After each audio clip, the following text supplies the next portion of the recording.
Are you serious? Are you serious? Well, we've got some breaking news coming out of the Middle East in Libya as rival government in Libya is quitting. Now, this article is making the headlines at the Crusader Journal, which is my son's website covering current news events and biblical prophecy. The article is actually written by Mark Smith of Toronto, Canada, and it's a powerful article. There's a good deal of pressure from Western and European governments for Libya to get ready for outside help from them to crush ISIS operating there. Now, you might say, so what's so important about this, Paul? Well, because Libya is one of the Fab Five nations listed in Ezekiel 38. And so you've already got Russia there, and Iran's there, that's Persia, and Turkey's there, all right? And Libya's there, and of course, then Ethiopia and the Sudan. So they're all involved. All the players are on the field.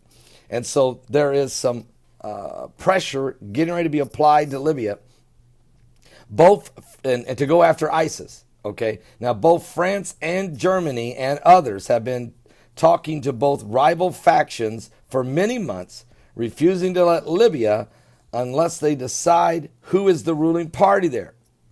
ISIS uses Libya to send refugees to the European nations and also hide sleeper cells for ISIS agents among the boat people reaching various countries in Europe. Obviously, all the countries in Europe had to solve the Libya problems to reduce their own problems. ISIS has been selling Libyan crude oil to whomever will buy it, possibly the Italian mafia or even the Russian mafia. By getting Libya back on its feet, it can become a very good place to live for people fleeing other countries such as Iraq and Syria. The culture, the food, the climate in Libya is the same as the countries they're fleeing from, so the refugees from other countries will feel more comfortable there. It will reduce the stress and cost on the European Union countries if they settle in Libya as well.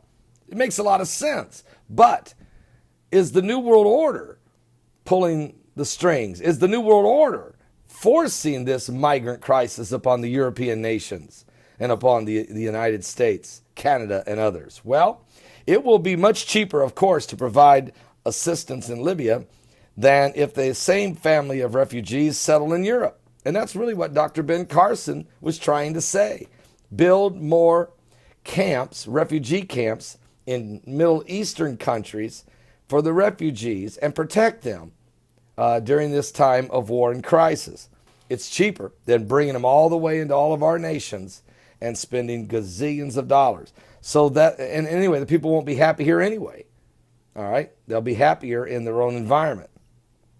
This would be a very strong motivating factor for Europe.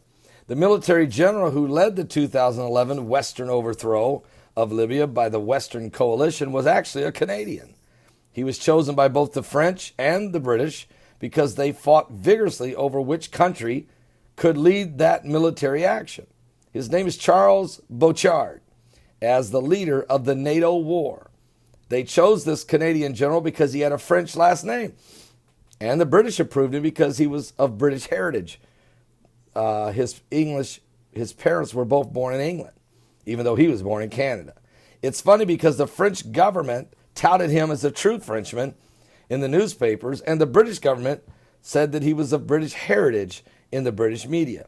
Maybe he also visited Italy, and once or twice, so the Italian government could have some bragging rights, and maybe he liked German beer. And funny how things start to work out. Well, one thing's for sure, the 35 countries in that Libya NATO military coalition, but Obama didn't want the United States to lead it because he was trying to pretend he was a peacemaker, and he got the Nobel Peace Prize. Obama also felt his voters wouldn't like it if he led another war. And so, and also, there's more to this article, but I want to throw in also that Obama always wants to lead from behind. Basically, Obama doesn't want to lead. You can't lead from behind. There's no such thing.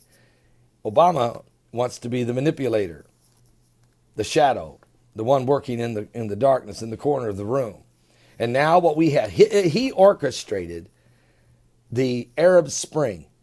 It wasn't an Arab Spring of democracy, folks, in 2011 when Tunisia and Egypt and Libya and Yemen fell and Syria went into this 5-year disaster. And Iraq and Syria now is under the sharp sword of ISIS. The whole Middle East is in madness. Obama, you cannot call this an Arab Spring of democracy. It's nothing more than a Middle East madness, mayhem, murder, malice, millions of Muslims affected every day there. So, and the Christians being butchered and crucified and beheaded and raped and executed and driven from their homelands, and their cultures crushed and destroyed, and the tomb of Jonah blown apart, and the steeples of churches tore down. Oh, no, no, no. There's nothing peaceful about any of that. Obama should take his peace prize and hand it back with interest.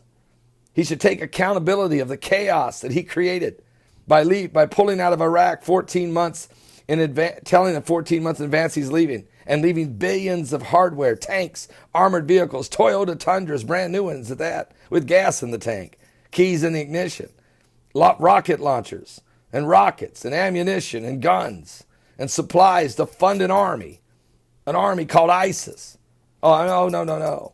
This thing is ugly, folks. And now that Libya is about ready to be once again changing hands to somebody, who's going to fill that void? Who's going to take over that vacuum? Will it be ISIS? And is this all part of the Ezekiel 38 prophecy of the great battle of Gog and Magog that's coming? Give your life to Jesus Christ. Check out the rest of the article. I'll put the link below. It's at my son's website. He's got a brand new site called the Crusader Journal. It brings forth all kinds of current world events and how they relate around the world in biblical prophecy. Are you saved? Time is running out.